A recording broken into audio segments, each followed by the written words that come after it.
I do solemnly swear that I will support and defend the Constitution of the United States against all enemies, foreign and domestic.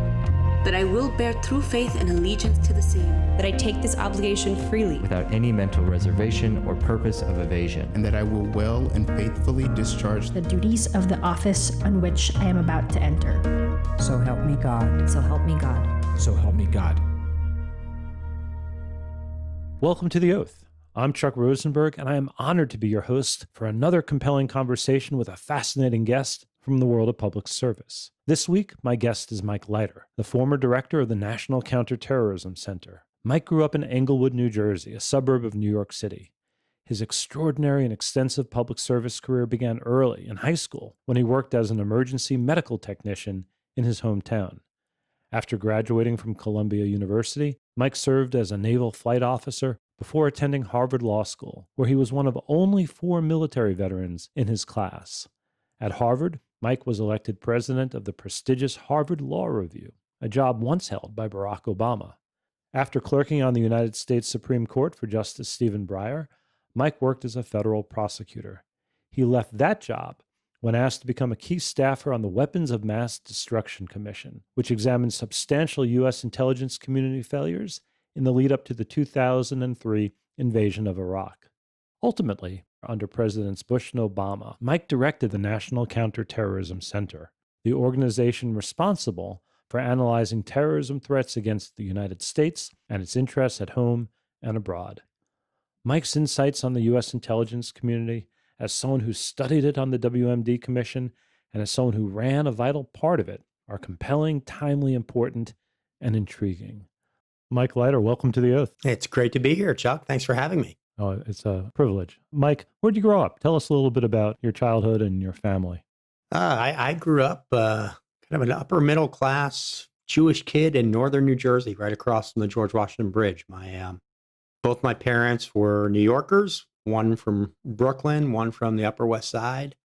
And my dad was a surgeon in New York City. My mom was an environmentalist. So I grew up going into New York City a lot, museums, things like that. And it was a pretty normal American childhood, I think.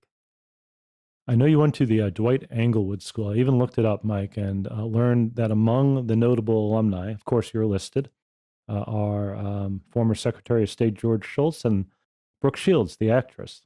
Indeed. And I have to say, when I was there, Brooke Shields was there also. And she was much, much more of a rock star than was George Shultz. But it was a lovely school. I still stay engaged there. We also, at the same time, had Mira Sorvino, who has had quite a career in Hollywood. Another famous actress. Exactly. It was a great school at the time, and offered some really neat opportunities to, at a relatively early age, study the law and constitutional issues. Certainly a luxury that most people in the country don't have. And that's something that I did in high school. But I'm curious, is that where you got interested in the law? A little bit. Although we were very much New Yorkers, I guess there were a couple of things that certainly influenced my interest in high school. One was my mother was a Holocaust survivor, having left Berlin with her family when she was 1 in 1938. She was born in 1937. And her parents lived very near us, and that certainly got me very interested in history. And I used to walk home from school, and my grandfather would talk to me about how wonderful Germany was. And my mother would actually yell at him for saying kind things about Germany and speaking in German around me because they had lost their entire family to the Holocaust. And that got me very interested in history. The second thing was, I think my father probably gave me a little bit of an adventurous streak, although he, as I said, he was a doctor in Manhattan and commuted every day, much like many others. He was never really a New Yorker at heart in many ways. And he had whether it was sailing, and I was a big sailor growing up, and I sailed to Bermuda twice and sailed across the Atlantic, or he was a ski patrolman, a volunteer ski patrolman. He had a real adventurous streak, and that got me involved in some things, to include also being a ski patrolman, but being a volunteer ambulance EMT for 4 years in high school. And so I think there's a combination of an interest in history and then also sort of the most immediate piece of law that you see in that environment, law enforcement and problems in society that you're trying to serve in an ambulance. So I think those were the pieces that sort of started to fit together in high school. Did you enjoy the EMT work, Mike? I loved it. I mean, where else can you be 15 and a half years old, 16 years old, and driving around in the middle of the night with lights and sirens? And you grow up pretty quickly. My town was anything but, it wasn't a big city, but it was a city of about 25,000 people, actually quite racially segregated, and although very well off in one part of the city, pretty poor in other parts. And the ambulance experience was a fascinating one for me. Again, I was a very lucky kid in a private school. So for 20 or so hours a week, because I did it 6 to 8 in the morning, 5 days a week, and then on weekends, I was out and serving a part of the city that I really didn't see. And it was thrilling and exciting. And you also, again, you're 16 years old and you're walking in, and tragically, people have been stabbed, people have been shot, people are passing away from medical emergencies.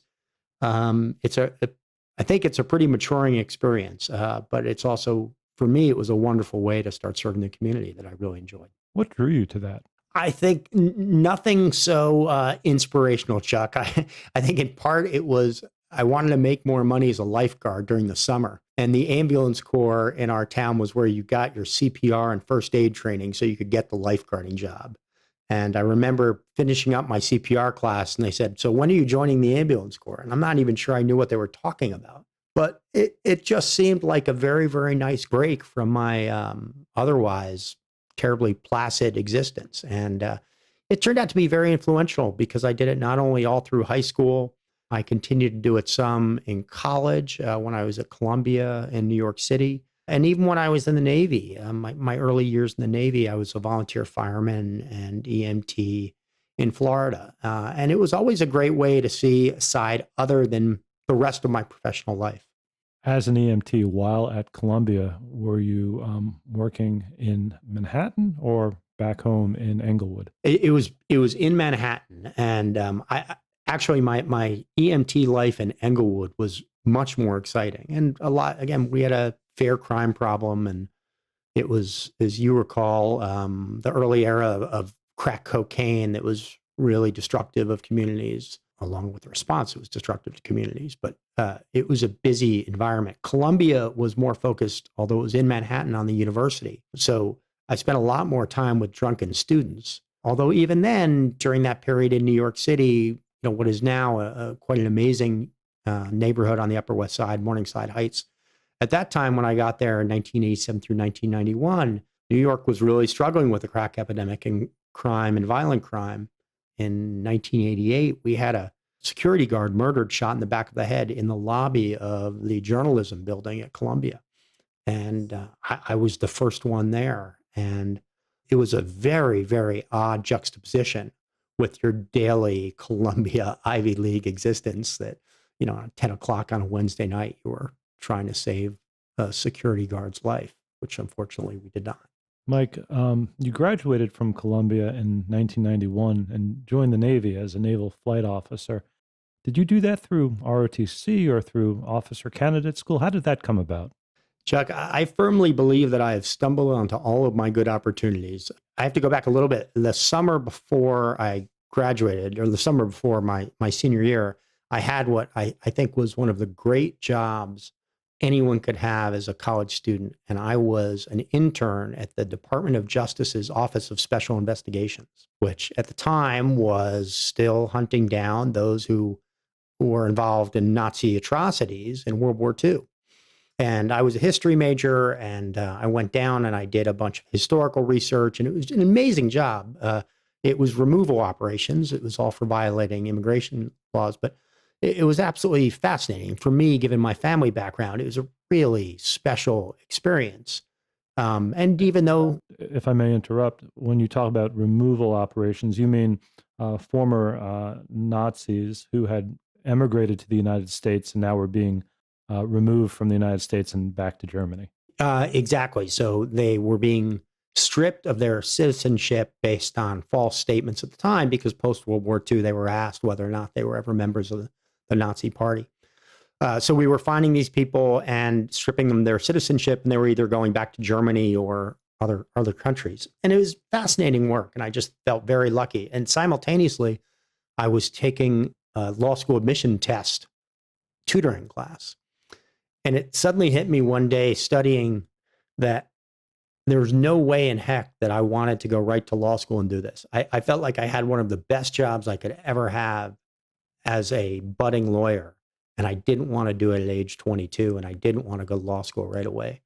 And I went back to Columbia and I applied for 3 things in my senior year. I applied for graduate school in the United Kingdom in criminology. I applied to the NYPD to be a police officer. And I applied to the Navy because, as I mentioned before, I really liked sailing and I liked history, and I saw history being connected with warfare.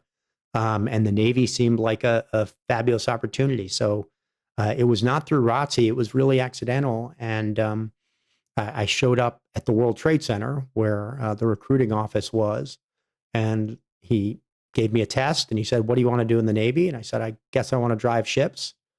And he looked at me and he shook his head and he said, No. You want to fly airplanes." And this was a little bit after Top Gun, and he was an F-14 guy. And he explained to me that all the cool people in the Navy flew airplanes. And suddenly I found myself after graduation going to flight school. Where did you do that, Mike? I went to Pensacola, Florida. At the time, it was still aviation officer candidate school. And it was 20 quality weeks with my good friend, Gunnery Sergeant Hernandez, United States Marine Corps, who was my Marine Corps drill instructor, who definitely beat the Ivy League out of me and introduced me to life in the Marine Corps and the Navy. And it was a pretty amazing experience. It was a difficult program. About half of the people dropped out, but it was fascinating. It's my first time in the South in Pensacola. It was physically exhausting, and it was just an entirely new world, but I loved it. And what happens after 20 weeks? After 20 weeks, you go through that kind of magical ceremony where the drill instructor from the Marine Corps has been beating you up for 20 weeks and calling you the lowest of the low, salutes you for the first time. You're a commissioned ensign in the Navy, and I went from there to flight school. So I spent another year and a half in Pensacola learning how to fly, and was then assigned out to Whidbey Island, Washington.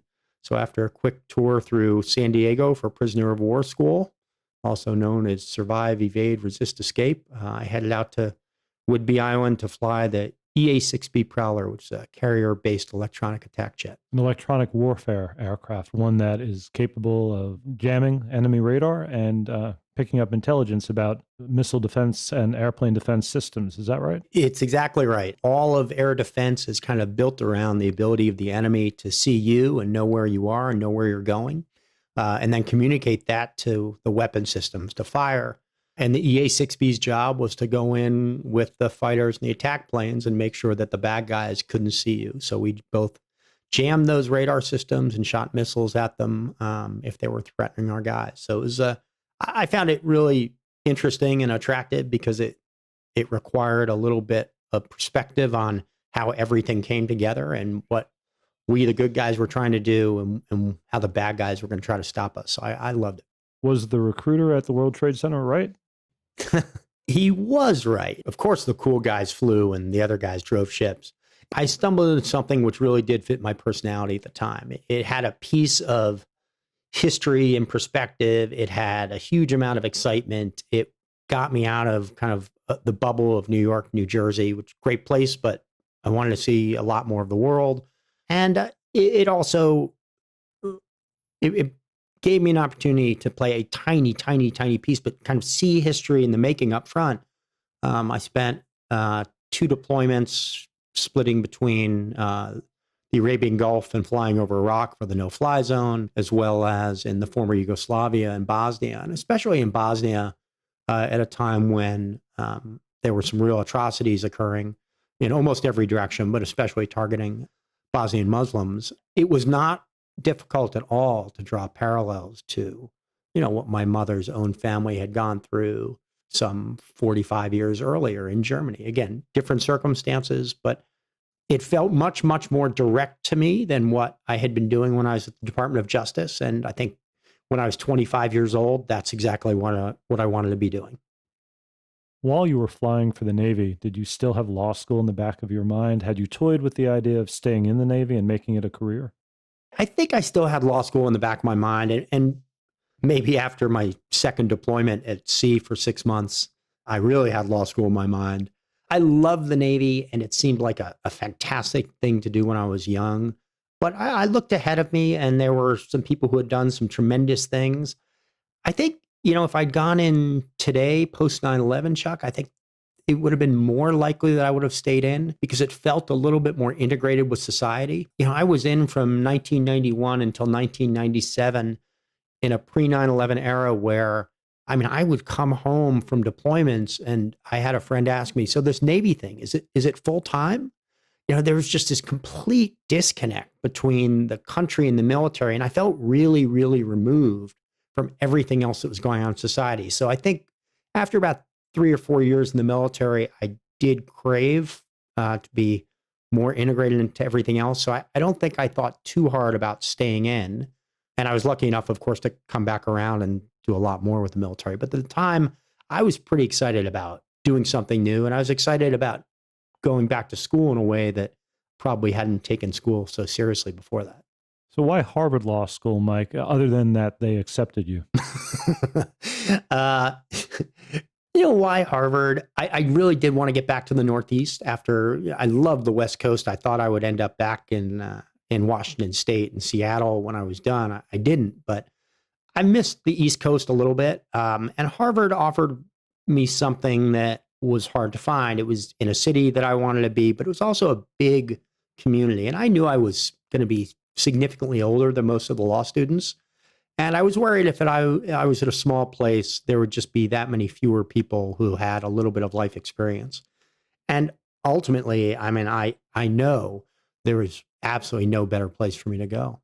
You really can't. I started law school when I was 27, and it surprised me in my small section group of 30, I was the third oldest person.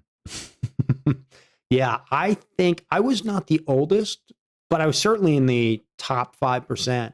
And the other piece for me that you'll appreciate, in my class at Harvard, so it's 500 plus students, there were 4 of us who were veterans. And if you look at it now, it's literally 10 times that. It's 40 to 50 in a class. So being older and being a veteran was just a huge outlier in school. But in many ways, I think it probably gave me a competitive advantage.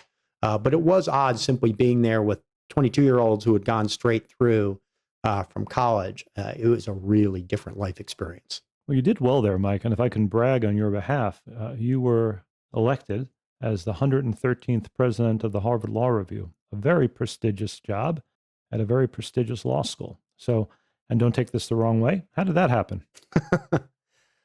So I don't mean to sound too self-deprecating, but a little bit of accident and a little bit of I was so much older and more experienced that people thought, oh, he can't be too much of a knucklehead. I did quite well academically in my first year. I thank the Navy for that.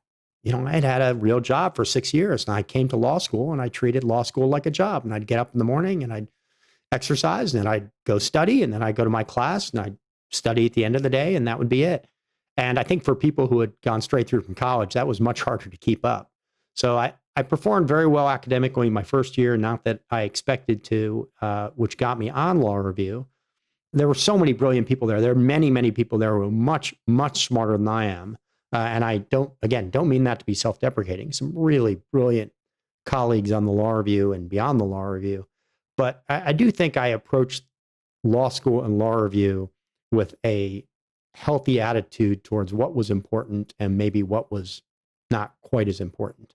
And law review is a place that can become really caught up in the minutia that seems incredibly important. And I think people probably appreciated that I wasn't quite as worried about which judge I was going to go clerk for and exactly what footnote 17 should look like, nor did I care that much about some articles we took or didn't take. I kind of realized we were just a bunch of law students who had this incredible privilege and honor, and do as well as you can on it. But this is not the end all and be all. So I think that probably won a few votes. Now, you mentioned clerking, Mike, and you actually ended up clerking for two judges, or I should say one judge and one justice, both of whom went to Harvard Law School and both of whom were on the Harvard Law Review. Not a coincidence, I'm sure. And also, especially, it should always be important, but in the era of what I view as entirely appropriate and overdue protests about systemic racism, it is so important to remember how some of these careers are made, and they are made by opportunities and mentors, which is great, but we have to make sure those opportunities and mentors don't just go to people who look like the previous generation. And I'm so appreciative to both Judge Michael Boudin and Justice Stephen Breyer, who selected me. And I'd like to think they selected me because I was the best candidate and I offered things others didn't. But it is also undoubtedly true that they looked and said, all the people from the Harvard Law Review are the best people, and that's who I'm going to hire. And it turns out that I'm sure there are many, many equally qualified people who aren't on the Harvard Law Review, who are from other law schools and other law reviews. So I was really lucky to have that leg up. And I think in both cases, they also liked that I had some life experience, which has become more common for clerking. But at the time, really no one had work experience. And I was so lucky, Chuck, to have real, in both cases, absolutely brilliant mentors who taught me both the basics and the advanced.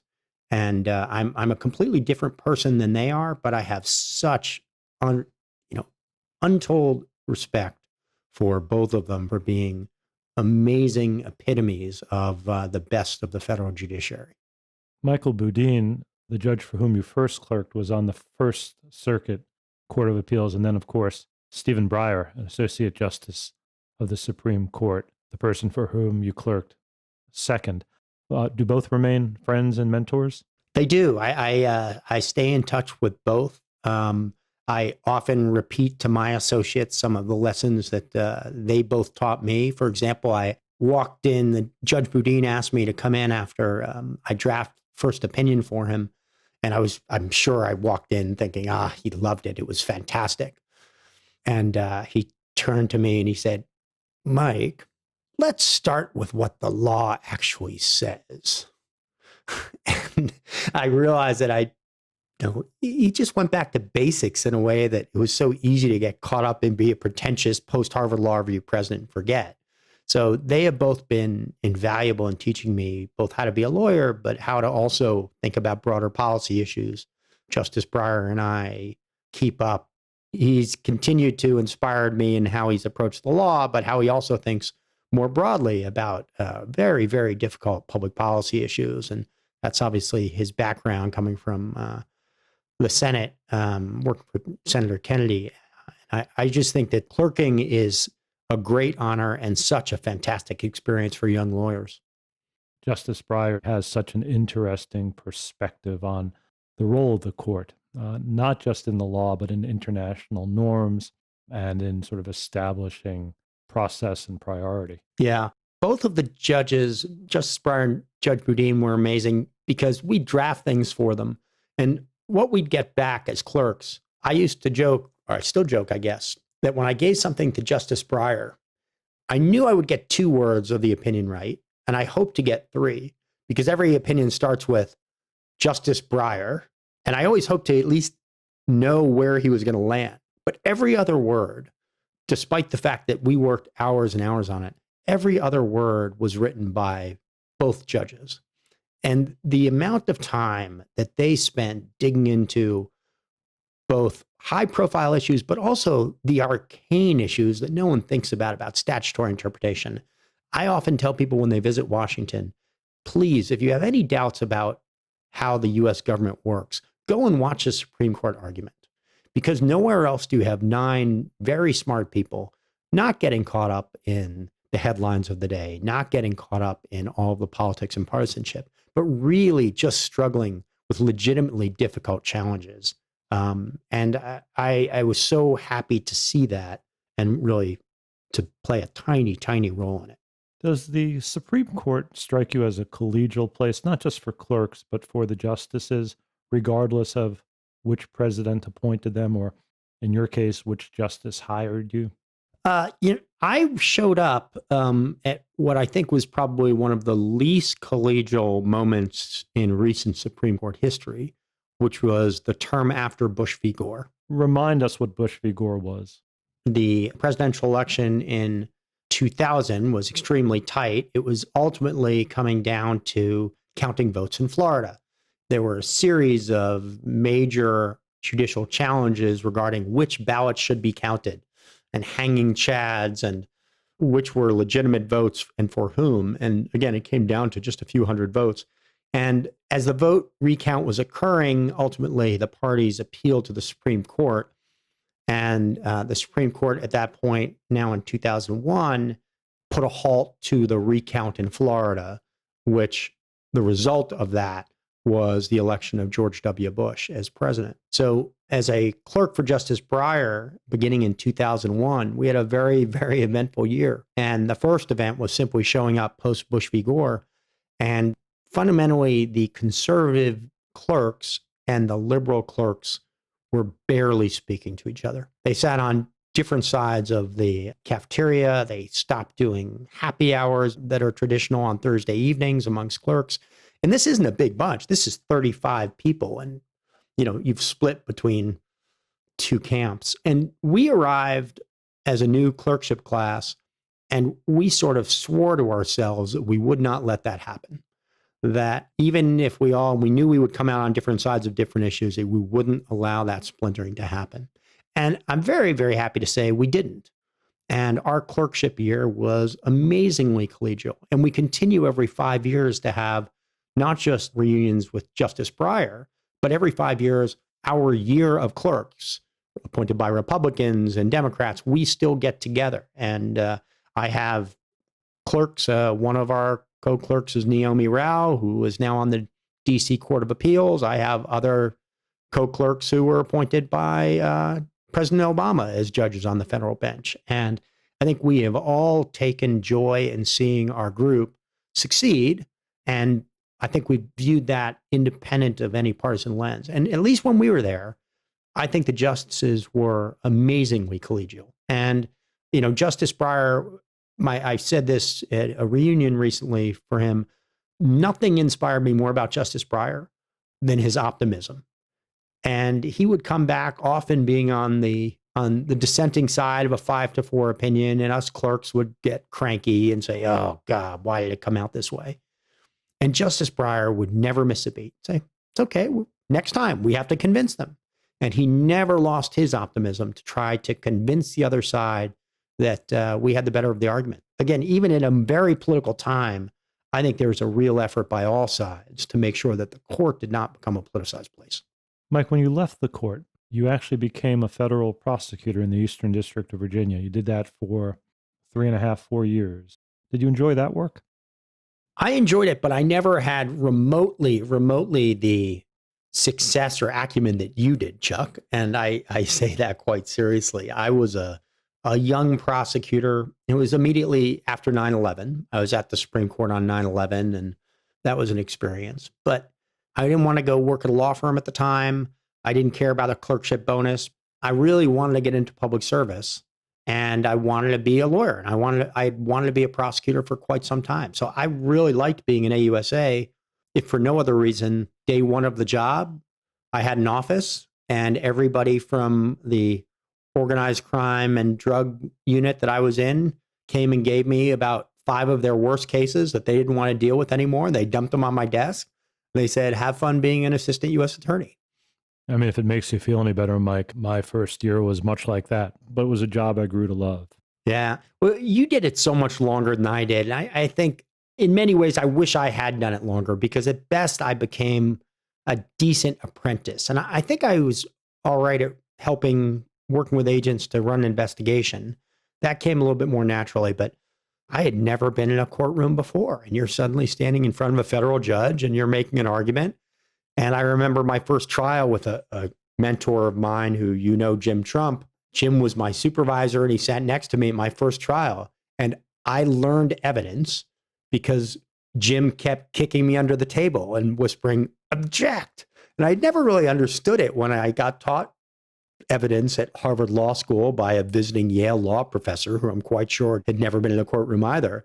And I now understand the rules of evidence because Jim Trump kicked me, elbowed me, and taught it to me in the course of a federal trial. And there's no better way to learn it, but it doesn't lack its stress. I think Jim Trump has taught generations of federal prosecutors in the Eastern District of Virginia the rules of evidence and so much more. He's a gift to that office. You epitomize this too, but in an era where so much has become politicized, when people rail against civil servants and the deep state, those pejorative terms are being aimed at a guy like Jim Trump. Jim Trump could have gone and been a successful trial lawyer at any big firm and made plenty of money. And what Jim has done is the most honorable of tasks, which is serve the United States in courtrooms for decades, taught young lawyers, pursued justice with no partisanship whatsoever in an honorable way. So it just drives me crazy when I hear some of the derogatory phrases that are thrown around because, it makes it that much harder to recruit and retain the next Jim Trump. That's always been one of the goals of this podcast, Mike, to introduce our listeners who are very, very smart to men and women they may never have heard of, who do things that they may never have imagined, and to show that people serve honorably and well in nonpartisan ways all around the world. Yeah. I mean, another of our office mates that you know well and has had his name in the news, Dana Bente, who was acting Deputy Attorney General, the FBI General Counsel till June of 2020. And Dana got up every morning, went for his 5-mile run, and then came to that office and prosecuted white-collar fraud cases for 30 or 40 years, longer than I think anyone in that office and in the most principled of ways. Right. And Dana and Jim are just two examples. There are people like them all over the country. Agreed. So I was a short timer, but I had a great time, and I had a great time doing investigations. I mean, it's just so much fun working with agents, and it's fun finding things when you think they're not going to be much, and somebody dumps the dog of a case on your desk, and it turns out it really wasn't a dog. You just had to find the needle in a haystack. And I had a couple of those, and that just felt great to get it past the easy piece of the prosecution and find the people who are really behind something and doing legitimately bad things. Well, Mike, I disagree that you were an apprentice. You have an amazing reputation in that office, even today. But you left in 2005, and you went to work on the WMD Commission. And I was hoping you would tell us what that was and what you did there. Sure. I was very happy being in a USA, Assistant U.S. Attorney. Although I left the Department of Justice in 2005, I actually got a call in 2004 from one of the mentors we've talked about, Justice Stephen Breyer. And it turns out that if a justice calls you and suggests you do something, my recommendation is you do. And he called up and he said, Mike, they're putting together a commission to investigate why the U.S. intelligence community wrongly assessed there to be weapons of mass destruction in Iraq before the invasion in 2002. Justice Breyer said to me, I'd like you to go talk to former Senator and Governor Chuck Robb and Judge Larry Silberman, who are running this commission for the president, and talk to them. I said, okay, well, sounds like an interesting opportunity. And I went over and I walked in and I spoke to both Judge Silberman and Senator Robb. And we finished up after about an hour. And I think they were intrigued by my time as a prosecutor. They were intrigued by my time in the military because, as I mentioned before, there weren't that many of us coming out of Harvard Law School and clerking at the Supreme Court who had been in the military. And at the end of my hour or so talk, Larry Silberman, the judge, said, okay, so can you start on Monday? And I said, well, can I ask my wife? And he said, well, you can ask her, but that wasn't the question I asked you. Can you start on Monday? And that was it. And 4 days later, I was detailed from the Department of Justice to this commission. And I was, along with my counterpart, Brett Gary, who is now the general counsel at Boeing, Brett and I were employees number 1 and 2. It was a fascinating experience. There were 9 commissioners, bipartisan commissioners, chaired again by Senator Robb and Judge Silberman, and some really wonderful, amazing people. Some that the public know. Senator John McCain was a commissioner. Others whose names aren't quite as familiar, but are just such public servants and brilliant. Richard Levin, the former president of Yale. Chuck Vest, one of the most amazing men I've ever met, who's a former president of MIT and American Academy of Engineering. Judge Patricia Wald from the DC Circuit, wonderful Carter appointee, who, by the way, teamed up with the Republican Senator John McCain to write what I thought was one of the most powerful paragraphs in that report about torture and the misuse of torture. And this commission, again, the job was really twofold. One, figure out what had happened with intelligence on weapons of mass destruction in Iraq, why they weren't there when we thought they were, and then also make recommendations about how the intelligence community could be improved in light of what were clearly very, very significant failures. So I thought of it as kind of an 18-month experience of getting a PhD in the intelligence community, and it allowed me to interact with an amazing group of commissioners and staff and an amazing group of witnesses. And again, a little bit of being there and figuring out what happened during a key moment in history in interviews with George Tenet and Condi Rice and Donald Rumsfeld and so many others. It was a fascinating experience. Well, broadly speaking, Mike, what happened? What went wrong? I understand intelligence is part art and part science, but what went wrong? What did you find as a member of that commission? So one thing we didn't find in history, some people misstate this. One thing we absolutely did not find was inappropriate political pressure to say, tell us that there are weapons of mass destruction. Now, saying that there were weapons of mass destruction did align quite well with the political desires of some in the Bush administration. That is undoubtedly true. But it was not causation. Correlation, but not causation. And what we found about what went wrong was the intelligence community, some of it was just a very hard problem. They got some things wrong. But in other ways, it was just a lot of sloppy work. And it was also an expectation that Saddam Hussein would act in a certain way. And we didn't really have any intelligence one way or another to tell us otherwise. So we assumed that he would develop weapons of mass destruction because he said he would. And if we found any intelligence that supported that view, that intelligence became truthful and important. And if we found any intelligence that said, no, there's nothing here, we assumed that those people were largely fabricators. So we allowed ourselves to be pulled in by bad intelligence, whether it was about mobile biological weapons vans or decontamination vehicles. And we saw the evidence that we wanted to see. And ultimately, that evidence and that intelligence wasn't effectively challenged.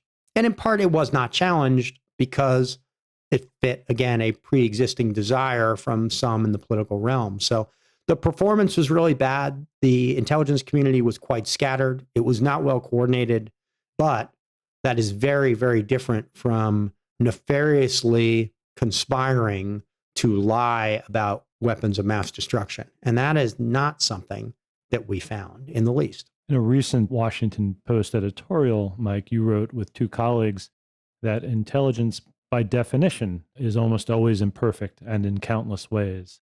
And that as members of the intelligence community, and you certainly became one, you had an easier job when briefing a president, for instance, about intelligence. You only had to present the intelligence. The president, of course, had to find a way to tackle the uncertainty that you presented to him. People always say, oh my God, how did you deal with this? You had all these big decisions. We just had to be straight shooters in the intelligence community. Now, we had to find what we could find. We had to try to find more. And yeah, we had some difficult calls about whether or not, if it was terrorism, whether a threat was real, whether a source in Yemen or Germany was telling the truth, and try to prioritize that. So it wasn't easy. But exactly as you say, ultimately, we could just walk into the Oval Office and say, Mr. President, this is the best we got. And the president and other advisors had to say, okay, now that we have this imperfect story, because it always was imperfect, always. No hard question in intelligence and national security is certain. And only the Monday morning quarterbacks ever say it is or think it was. But when we gave that imperfect information to the president, again, had to make those hard decisions. Am I going to order a strike, military strike? Am I going to go arrest someone? Am I going to threaten an ally? Am I going to, use some element of national power? And once he did that, he can't take it back. Right? We're giving him words, and there's risk in collecting intelligence. Intelligence operators and analysts have very hard jobs, but ultimately, we knew there was uncertainty, and I firmly believe that to sort of dismiss intelligence because it's uncertain or uncorroborated completely misses the nature of both intelligence and principle, leadership, and decision making.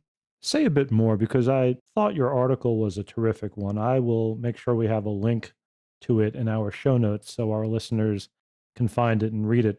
But that notion of uncertainty being a constant, that happens all the time except in Hollywood. Yeah. Well, thanks for the nice comments. And I also want to thank my co-authors, two more great Americans, Mike Hayden, retired Air Force General, Director of the CIA and NSA, again, independent guy, and Robert Cardillo, the head of a lesser-known intelligence agency, the National Geospatial Intelligence Agency, with whom I co-authored. But it is uncertain. And actually, I think that in many ways, it's only in the political and media discourse that it is sometimes lost that uncertainty is inherent in all our decision-making. Because it's not just intelligence and the president. I remember in the midst of one of my greatest failings in government, when we did not detect someone who was known as the underwear bomber, or the Christmas Day bomber, who was coming from Yemen and had a bomb in his trousers and tried to blow up an airplane as it was landing in Detroit. And we failed because we didn't locate him. We didn't keep him from getting on the plane. After a few weeks of really being excoriated, somewhat appropriately, I had a friend who works in pharmaceuticals, and she turned to me and she said, "Mike, do these people who say, of course, you should have found this one, realize how many people we hurt when a drug test is successful?"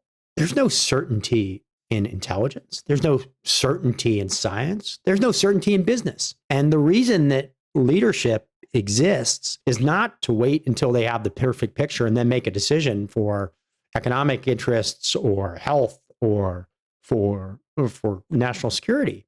It's because you think they have good judgment and they're going to see this uncertainty, but they're going to weigh the pros and cons in a systematic way.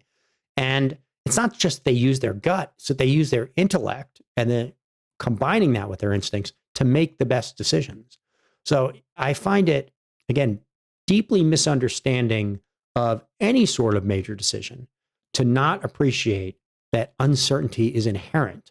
And if one waits for certainty, especially in national security, but other fields as well, it will be too late. You will have lost the opportunity to counter the threat, to improve U.S. standing, to improve U.S. national security, because everyone will see you moving slowly, waiting for perfect information, and they will take advantage of that vacuum. In fact, I remember Jim Comey saying that hindsight isn't actually 20/20, because 20/20 still implies some limitation on your vision.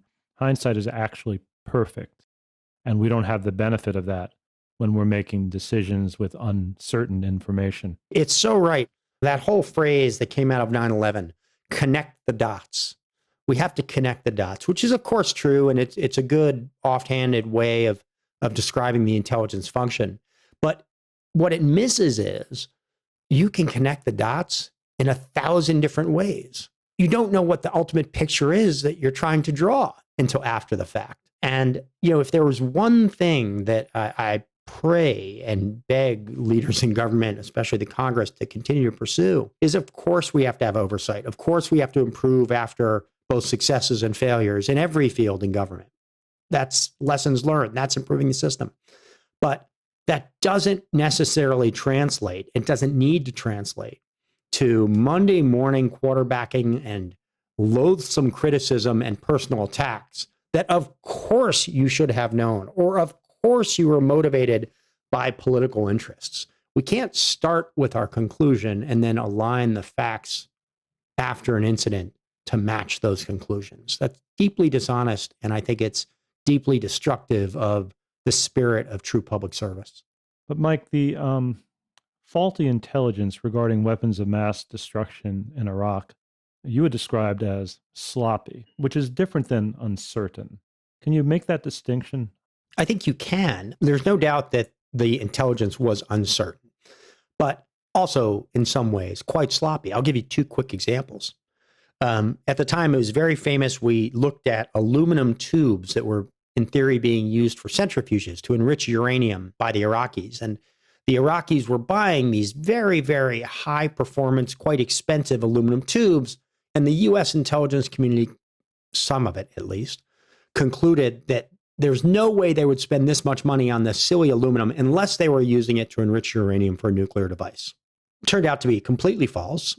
They were using them for mortar tubes, standard conventional weapon. And the sloppiness was, as one part of the intelligence community wrote, that no one would ever use this for anything but centrifuges. You know who had previously used the exact same aluminum for mortar tubes?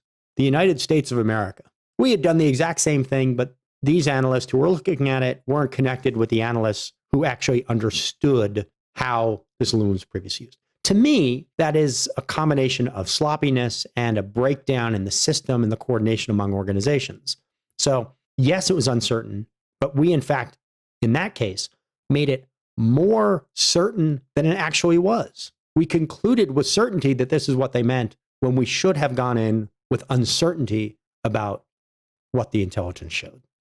There was a lot of intelligence about the testing of biological weapons. And at one point, there was some very good geospatial intelligence, which showed trucks spraying down an area.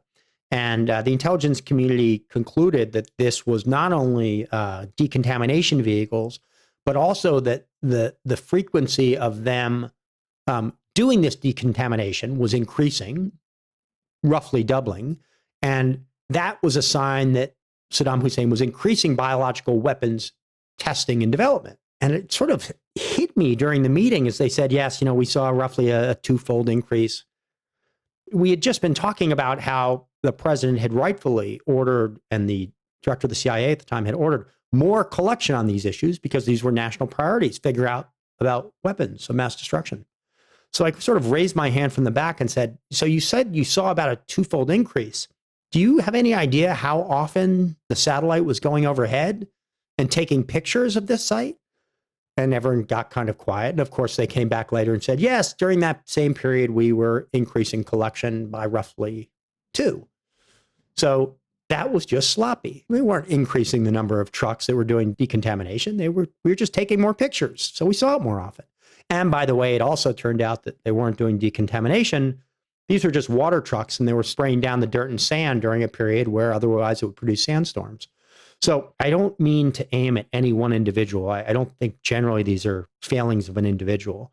Sometimes they are, but in more cases in the U.S. government, they are failures of systems, and they are failures of, to some extent, imagination, but they're often failures of rigorous thought and analysis. And even to your earlier point, if you eliminated all of the sloppiness, you would still be left with a degree of uncertainty. Absolutely. And it might still make sense for the president of the United States to say, post 9/11, I cannot live with that degree of uncertainty. I do not think it is worth being uncertain. I understand the risks of invading Iraq, but I believe it is still the right course.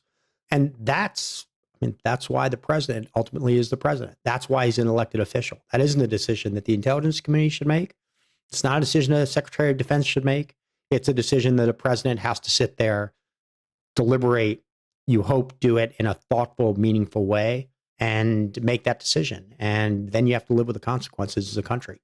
Speaking of presidents and intelligence agencies, in 2007, President George W. Bush appointed you to run something called the National Counterterrorism Center. You served as its director for 4 years, extending into President Obama's first term. What is the National Counterterrorism Center?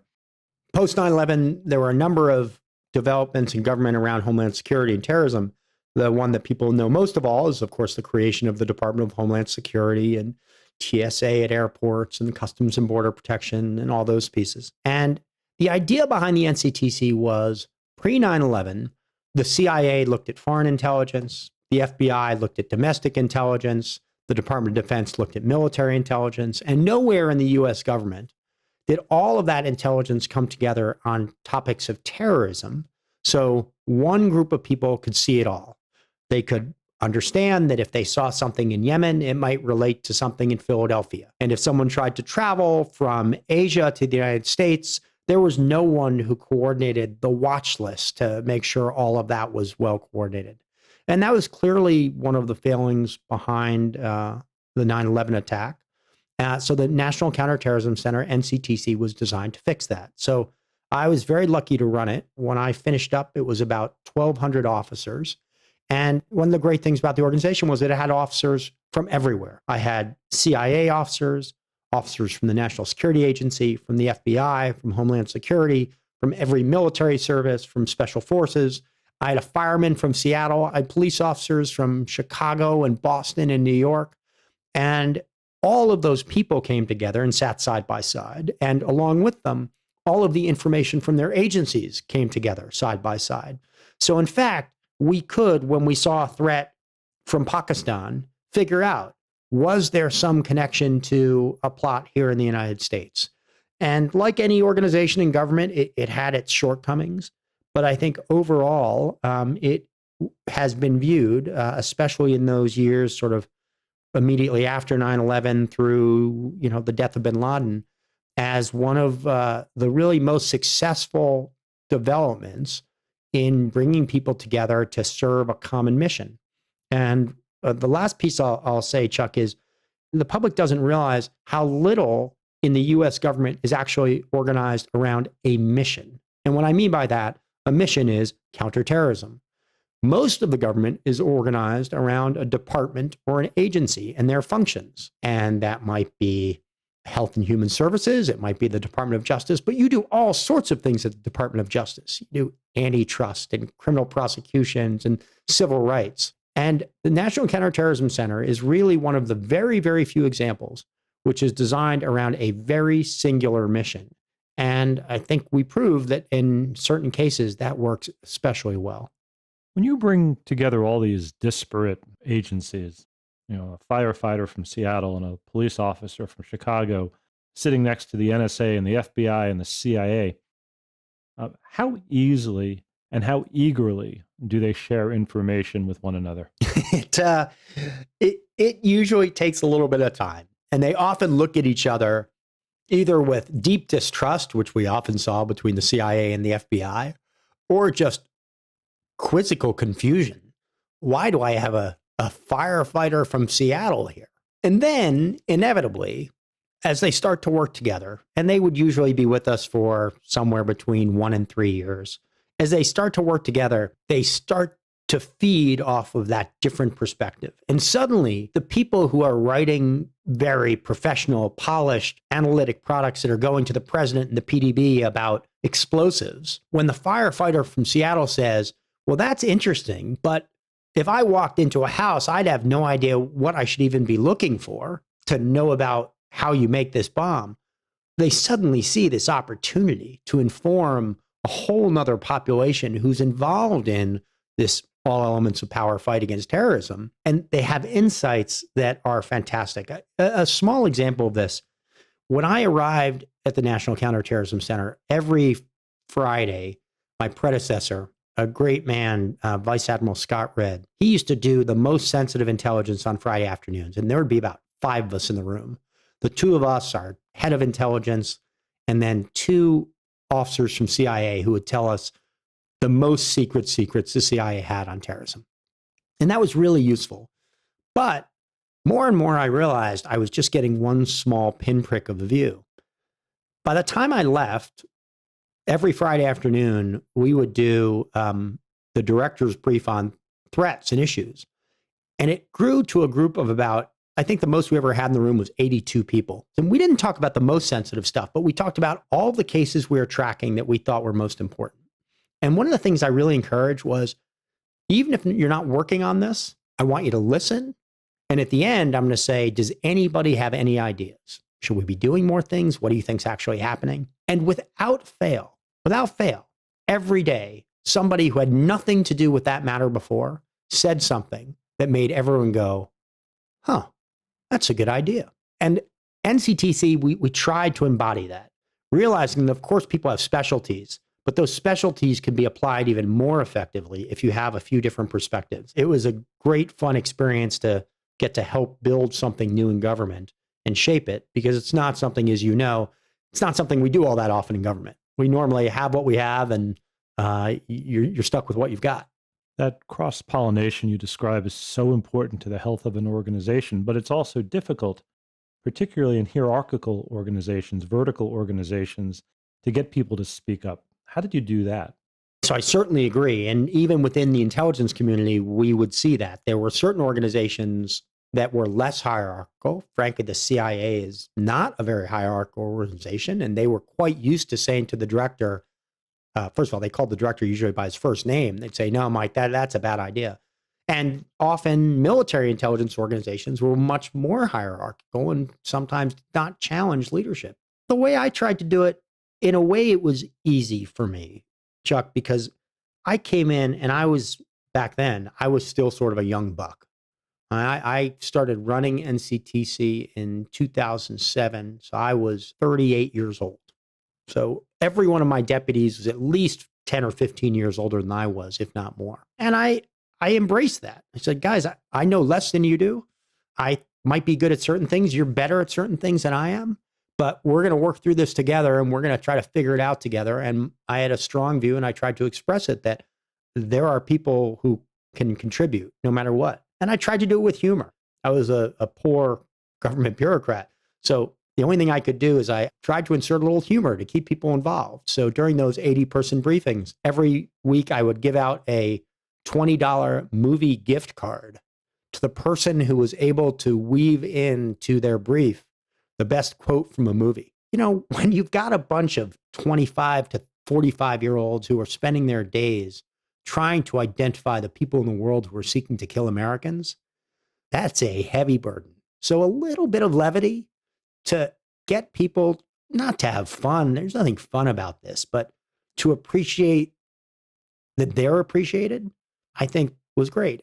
Other mentors of mine who had done this well, and especially post 9/11, the special forces community really reduced its hierarchy. It flattened the organization to make sure that the troops on the ground were speaking back to the commander of the Joint Special Operations Command.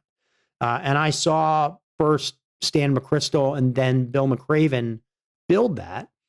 And I thought, that's what we should aim to be. Of course, we have bosses and reviewers, but we in the US government can always do with some flattening of the organization to make sure that voices are being effectively heard. You know what was the best thing about those $20 gift cards? I used to walk around and kind of, just walk through the spaces and talk to the analysts. And I saw countless times somebody had their movie gift card in their little cubicle pinned up on the wall. And they never even used it. So they had gotten it. And, that made me really happy. I'm sure my process was not perfect. I'm sure there were some people who didn't like it, but I knew for some, that they were recognized. It didn't matter a lick what the recognition was, is that they were recognized. But it's also an effort, and this is really important, to flatten the hill, right? So you're the director of this big, important organization, and you're trying to get people to open up to you. And by flattening the hill, they're more likely to do that. And if they're more likely to do that, you're more likely to have good ideas and good suggestions and that cross-pollination we referred to earlier. Yeah, I think that's exactly right. I mean, every Tuesday we would brief the president on all of the most significant threats. And every Tuesday, as soon as I was done, I'd come back and we'd get everybody in the, fancy NCTC conference room, and I'd debrief. And I might not tell them every single word because there were certain things that were sensitive with the president that the president had said, but I wanted to give them feedback. I wanted them both to improve it next time. And also, I may have fouled something up and they'd correct me. It was really important. And I don't want to make this about a generational piece entirely, but I do think that the workforce that I had, which tended to be a younger workforce of people who had come in post 9/11, they had certain expectations of that. I think they were entirely reasonable expectations, that they didn't necessarily just want to do 40 years in the same job, moving from a GS7 5 years later to GS8. And I couldn't change all that, but I could give them the opportunity to be a part of the organization from top to bottom in a way that other organizations from which they came maybe weren't as likely to do because they were a little bit more calcified. So to me, that was not just to help the organization and perform better, but it was a recruiting tool that, hey, come to NCTC, you'll have this opportunity in a way that you might not elsewhere. I presume you briefed both President Bush and President Obama. I did. We did it a little bit differently, but it was basically at least once a week for 4 years. President Bush, we always did in the mornings in the Oval Office, and it was a relatively small group. It was President, Vice President, National Security Advisor, Chief of Staff, Director of National Intelligence, the Attorney General, Director of the FBI, and the Homeland Security Advisor, and that was it. And we did the Oval Office and very in-depth sessions for usually an hour plus. President Obama did a little bit differently. It was actually a larger group in the Situation Room, also happened to be Tuesday afternoons. Both of them had their pros and cons, and we'll always remember the first time we walk in the Oval Office. It is a daunting experience, and basically just saying to yourself, don't foul it up, don't foul it up, don't say anything stupid. You sort of feel like Homer Simpson or something. Now, we should point out President Obama, when he was a student at Harvard Law School, was also the president of the Harvard Law Review, the same job that you held. And there's a charming story about him learning that you had also been president of Harvard Law Review. Yeah, it is true. By the way, also a Columbia College graduate. So we had a couple of things in common. And the first time I briefed him, he was then Senator Obama, still running. And as you know, Chuck, when the Democrat and Republican Party select their nominees, they begin to get intelligence briefings so they can get up to speed on major national security issues. So the first time I briefed President Obama, who's actually Senator Obama, we went to Chicago and briefed him, and I briefed him with Bob Mueller, then the director of the FBI, and Mike Hayden, and each of us took a piece of the counterterrorism puzzle and we briefed it. The second time I briefed him, he was then President-elect Obama, his then national security advisor, and became both a close friend and his chief of staff, Dennis McDonough. As we left, Dennis, sort of embarrassing to me, said, Mr. President-elect, Mike here, who's president of Harvard Law Review. And President Obama sort of looked at me like, why? And he said, what the hell are you doing here? Why are you briefing me on terrorism? So these are these small moments, but the president was very gracious about it. And I'm not sure he ever fully understand how another president of the Harvard Law Review was his counterterrorism guy, but I was lucky that he decided to keep me on board. Can I tell one story about that, Chuck? Please. One of my favorites. So President Obama has been elected. We're still obviously briefing President Bush every Tuesday from November until January. And quite regularly, President Bush was asking his chief of staff, Josh Bolton, so Josh, have they talked to you about who they're going to keep on? No, Mr. President, they're still working on it. And the President Bush and Josh Bolton have both made clear that they had recommended to President Obama that he keep me on. So one time President Bush asked this, said, no, still no word, Mr. President. And President Bush turned to me and he said, Mike, is it because you're a Republican? And I sort of embarrassingly said, well, actually, Mr. President, I'm not a Republican. And he sort of put his glasses down on his nose and said, you did vote for me, didn't you? And I sheepishly said, Mr. President, does it help that I voted for your father? And he started laughing. But I love that moment because it just shows that President George W. Bush actually had a fabulous sense of humor, but also nobody had ever asked me if I was a Republican. No one cared. I came in every day. I briefed on terrorism. I, was aligned with the president on what we were doing there. And that's all that mattered. It is a great story. And these are not partisan jobs. And unfortunately, I think today we see much too much through a partisan lens, which is, I think, destructive. Without a doubt. Obviously, there are problems on all sides.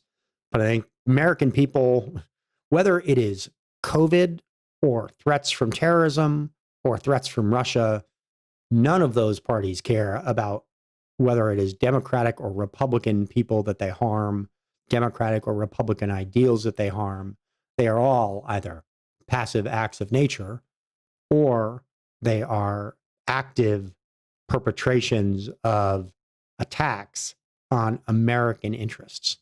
And we'd all be much better off if we approach the world with a little less partisanship and a little bit more steely-eyed, uniform national resolve.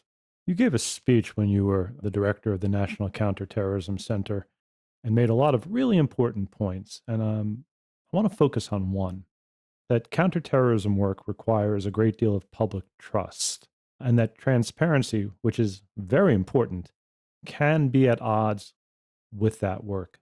Can you explain that a little bit more? Our society, our government, every aspect of U.S. civil society is premised on transparency to a very great extent.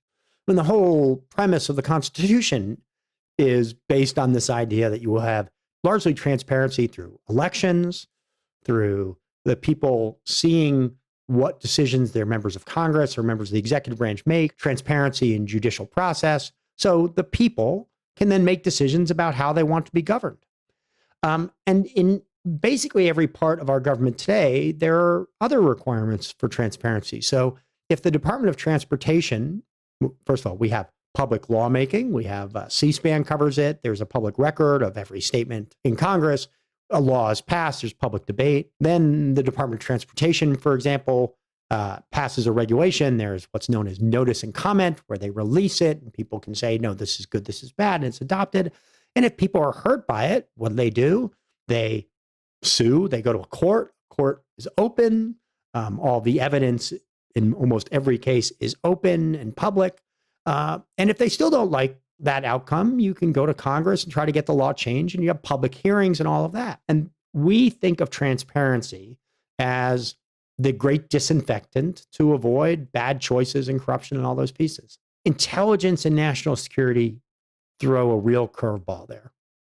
Because by definition, when you are trying to secretly collect information about people who are secretly trying to harm the United States or our allies, that stuff has to be a little secret. And if every time you wanted to go collect information about Al-Qaeda, you had to show up in a public courtroom and say, Your Honor, my name is Michael Leiter. I swear my hand is up. And here I'm very interested in this individual who's a member of Al-Qaeda. We think he's plotting an attack.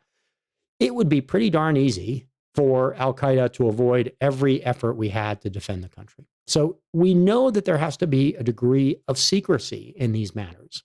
And the question is, when we rely on transparency for faith and trust of the American people and say, yes, I like this, how can you promulgate that same sense of faith and trust and support in the government when you don't have that transparency? And the fact is, in my view, we've really struggled with that post 9/11, and we've continued to struggle with it. It continues to be a problem. We erected some elements to try to provide trust through proxies, fundamentally, largely post-Watergate, and they haven't worked anymore. They don't work very well anymore. We have select committees within the House and the Senate, but much of their work is secret, and I don't think most Americans say, oh, don't worry, the Senate and the House are on top of it. They're going to do it in a nonpartisan way. We created a Foreign Intelligence Surveillance Court, the FISC, to review applications for counterintelligence and counterterrorism, a secret court, not an Article 3 court, to review this. And there's some greater transparency to that process, but quite limited. And people clearly don't trust it, to include the current administration that has been very critical of the FISA court process in the context of the investigation of Russian interference. So we have these systems and they're failing us. So the question then becomes, how do we preserve the ability to do what must occur in secret, but still have the American people think this is both worthwhile and it's being done correctly? And I think we're going to continue to struggle with that. And part of it is also simply a growing distrust in government. That doesn't help. That's obviously the environment. But there are specific pieces here which I think have to be strengthened in order for people to have greater faith and ultimately support these missions. You know, having grown up within the system, I instinctively trust it. I mean, that's my bias. It doesn't make me right or wrong, but that's where I come out philosophically. It's painful for me to see that trust erode. So many good-hearted, smart, thoughtful civic-minded people, they've seen abuses. And whether it's real abuses or perceived abuses or, frankly, made-up abuses that are now amplified through very partisan and often one-sided or misleading media lenses, it's hard to combat that.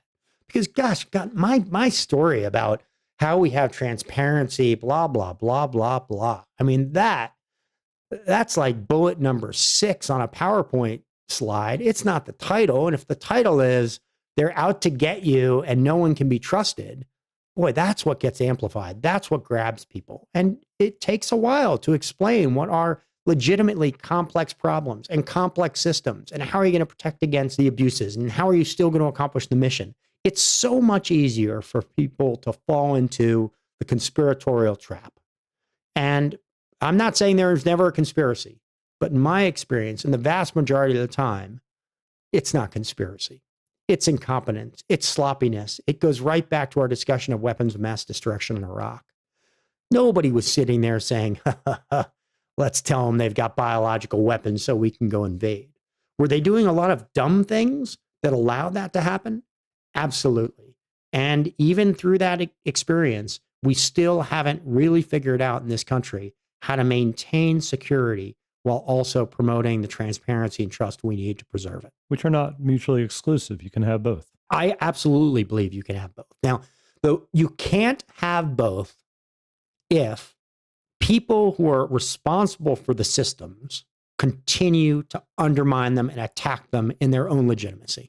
You can't have members of Congress say, certain people here, the other side always, are just a bunch of partisan hacks. If they say that, then enough people will believe them that no one will trust when the outcome is real and serious. If you have members of the executive branch who are constantly attacking the FISA court and the systems for oversight, inspectors general, then you can't have trust because you will undoubtedly undermine the faith of at least some segment of the population. So the people who run these organizations have a sacred trust, both to create systems that work and then to encourage trust and faith in those systems. Are you an optimist, Mike? Absolutely. I learned it from Steve Breyer. If he could come back day after day, being on the short end of the 5-4 stick and say, we just have to do a better job. I'm absolutely an optimist. I think that all of these issues of public choice, public education, understanding these issues are critical to getting us to a better place. And I think there are some things working against us. I think the media cycle and how people largely only review news that already conforms to their pre-existing notions, I think that's a real challenge. It's no different, once again, from the intelligence community getting it wrong on weapons of mass destruction. If what you're looking for and what you've concluded is that there are weapons, then you'll find the dots to connect to point to weapons. And if what you've decided is the case, is that everyone is corrupt and awful and conspiratorial, you will find the dots, whether or not they should be painting that picture, that paint that picture. I think we go through cycles as a country. This is probably not the best of periods for serious civil discourse and reflection, to say the very least. But we have been here before. And Chuck, I wouldn't be on this program talking about any of this if I were a pessimist. So yes, I'm still optimistic.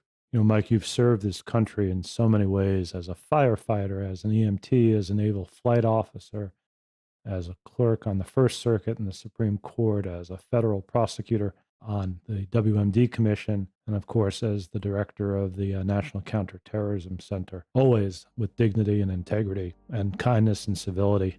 I hope, whether or not you share my hope, that you serve again. Chuck, although the specific lines of work experience might be a little bit different, I would say the exact same thing to you. So thank you for having me. Thank you for the wishes, and thank you for doing this. Thank you, Mike. Thanks, Chuck. Thanks to Mike Leiter for joining me on The Oath.